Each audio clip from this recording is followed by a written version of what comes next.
Hello students, आज की इस वीडियो में हम लोग क्लास 10th के चैप्टर 10 यानी सर्कल का एक थ्योरम करेंगे, जो कि पहला थ्योरम है।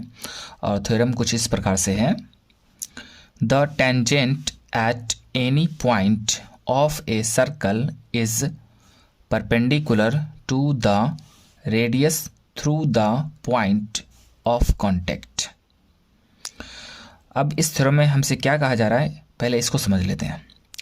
बोल रहा है कि एक सर्कल है, तो जैसे हमने ये एक सर्कल ले लिया, ठीक है, और इस पर एक टेंजेंट है, तो मान लेते हैं कि ये ए बी टेंजेंट है, ठीक है। टेंजेंट उस लाइन को हम कहते हैं जो सर्कल को सिर्फ एक पॉइंट पर टच करके जाता है, ठीक है। और जिस पॉइंट पर टच करके जाता है उस पॉइंट को हम पॉइंट ऑफ कॉन्टैक्ट कहते हैं। तो जैसे इस सर्कल में पी जो है वो पॉइंट ऑफ कॉन्टैक्ट है, ठीक है। तो थ्योरम आपसे कह रहा है कि अगर किसी सर्कल में एक टेंजेंट ड्रॉ करते हैं तो पॉइंट ऑफ कांटेक्ट से जाने वाला रेडियस उस पर परपेंडिकुलर होता है, ठीक है। इसी बात को हमें प्रूफ करना है। तो आइए इसको प्रूफ करते हैं। सबसे पहले हम लोग गिवन लिखेंगे, यानी कि जो स्टेटमेंट में दिया हुआ है उस बात को लिख लेना है आपको, ठीक है। तो आपको क्या दिया हुआ है, एक सर्कल दिया हुआ है और एक टेंजेंट दिया हुआ है, इसी बात को आपको लिख लेना है।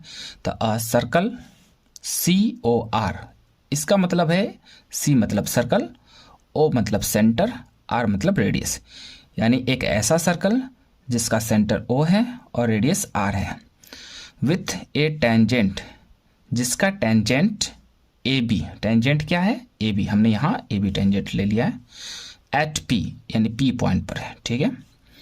टू प्रूफ, हमें क्या प्रूफ करना है, तो OP परपेंडिकुलर है AB पर यानी टेंजेंट पर, ठीक है।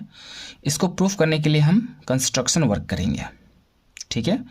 तो क्या करते हैं, इस टेंजेंट AB पर P के अलावा एक पॉइंट आपको Q लेना है, ठीक है, और उसके बाद आपको उसको सेंटर से ज्वाइन कर देना है जो सर्कल को R पॉइंट पर कट करता है।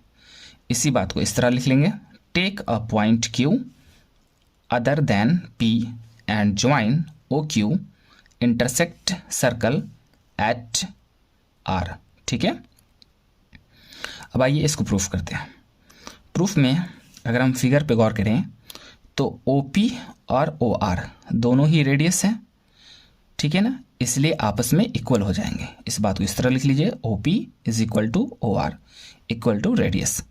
इसको इक्वेशन फर्स्ट मान लीजिए।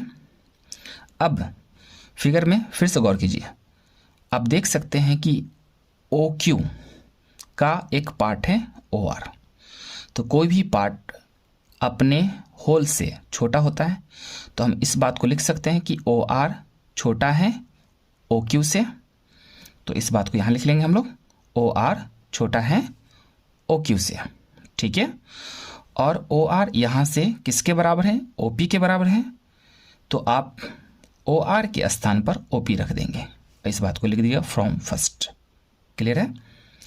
इसके बाद ये स्टेटमेंट हमें क्या बताता है, ये स्टेटमेंट हमें बताता है कि OP जो है वो इस लाइन यानी इस टेंजेंट से सबसे छोटा डिस्टेंस है, क्योंकि हमने क्या लेट किया हुआ है कंस्ट्रक्शन में, Q जो है P के अलावा कहीं पर भी हो सकता है, यहाँ पे भी हो सकता है, यहाँ पे भी हो सकता है, यहाँ पे भी, इसके अलावा कहीं पे, P के अलावा कहीं पे भी हो सकता है।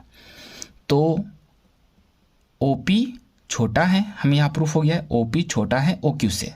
इसका मतलब है कि OP जो डिस्टेंस है वो इस टेंजेंट लाइन से सबसे छोटा डिस्टेंस है, ये प्रूफ हो जाता है। और जो सबसे छोटा डिस्टेंस होता है वो परपेंडिकुलर होता है, ठीक है। किसी भी पॉइंट से किसी लाइन का जो सबसे छोटा डिस्टेंस होता है वह उस पर परपेंडिकुलर होता है। इसी बात का आधार लेकर हम कह सकते हैं कि OP परपेंडिकुलर है AB पर। इस तरह से ये थ्योरम प्रूफ हो जाता है। Thank you very much.